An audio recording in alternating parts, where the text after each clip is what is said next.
Okay, 2.3. I'm going to go through the example, hopefully.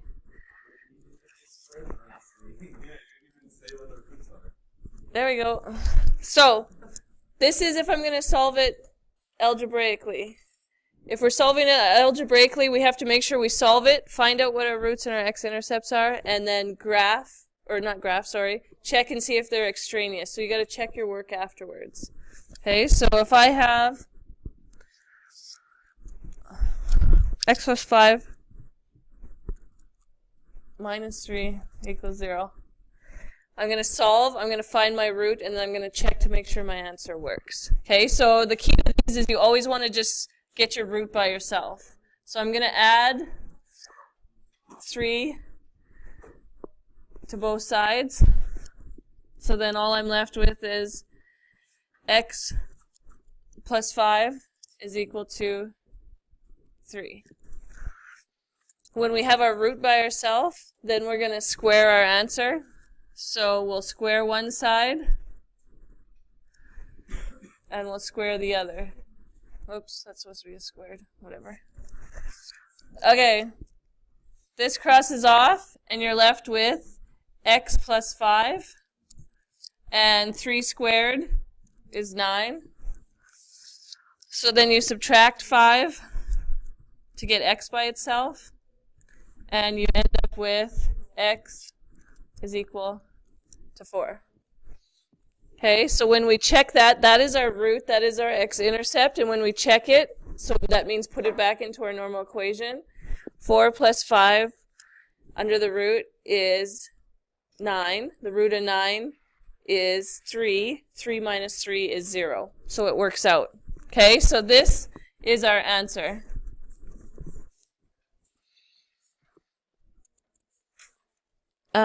And all the B and C is just saying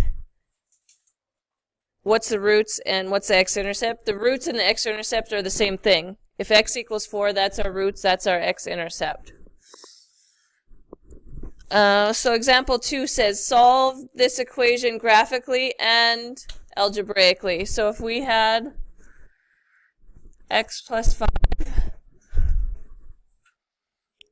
and then we have equals x plus 3.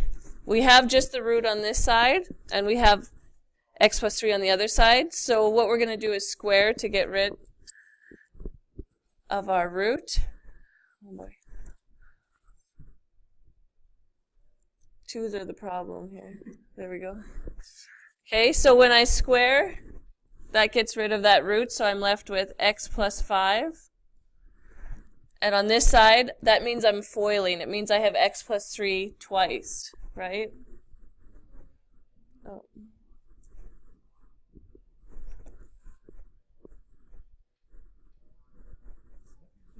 Well, that's not so great. Okay, and it just means I'm foiling. So I'd have x squared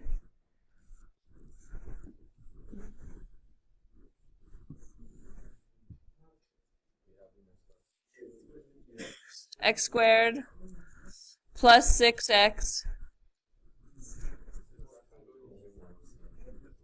plus 9. Okay, so then you want to get everything on one side, and then we're going to solve. So I'm going to subtract my x, and I'm going to subtract my 5. Oh boy. So we got x squared, 6x minus x is 5x, and 9 minus 5 is a positive 4. Okay, at this point, I'm going to factor this so that I can find my root. So I'm looking for something that multiplies to 4 and adds to 5. So it's 4 and 1. So x plus 4, x plus 1. And so my roots are minus 4 and minus 1. Okay, and if I check back into my original equation, if I put minus 4 in here, I get minus 4 plus 5 is a 1. and the root of 1 is 1.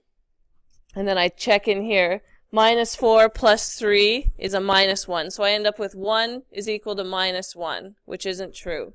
So this one does not work out. And then if I check my minus 1, if I put minus 1 in here, I get 4. The root of 4 is 2.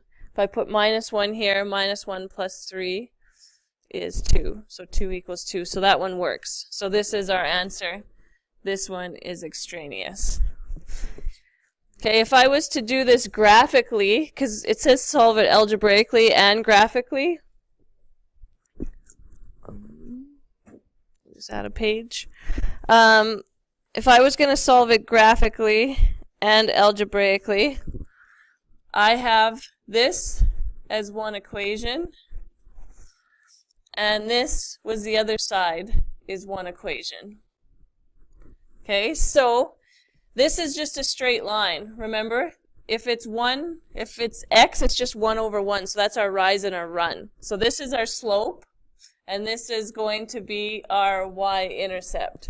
So if I was going to graph that, I would go up to 3, put a dot, and then I'm going to rise 1 and run 1.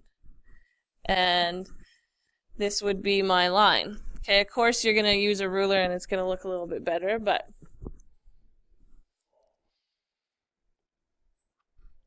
okay, in this situation, we have a root x and it's a plus 5. So that means it horizontally shifted to the left 5, right? It moved over to the left 5. And when we usually have, remember our typical root equation, we went 0, 0, 1, 1, 4, and 2, right? That was our typical root equation. So now this one is a horizontal shift to the left. So it means it went 5 backwards. So that means we'd subtract 5 off of each of these.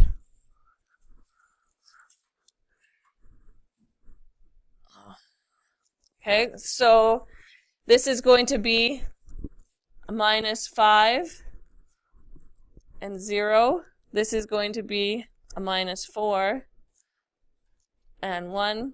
And this is going to be minus 1 and 2. So when we're graphing that, 1, 2, 3, 4, 5.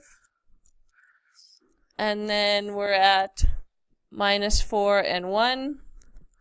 And then we're at minus 1 and 2. So our graph looks like this.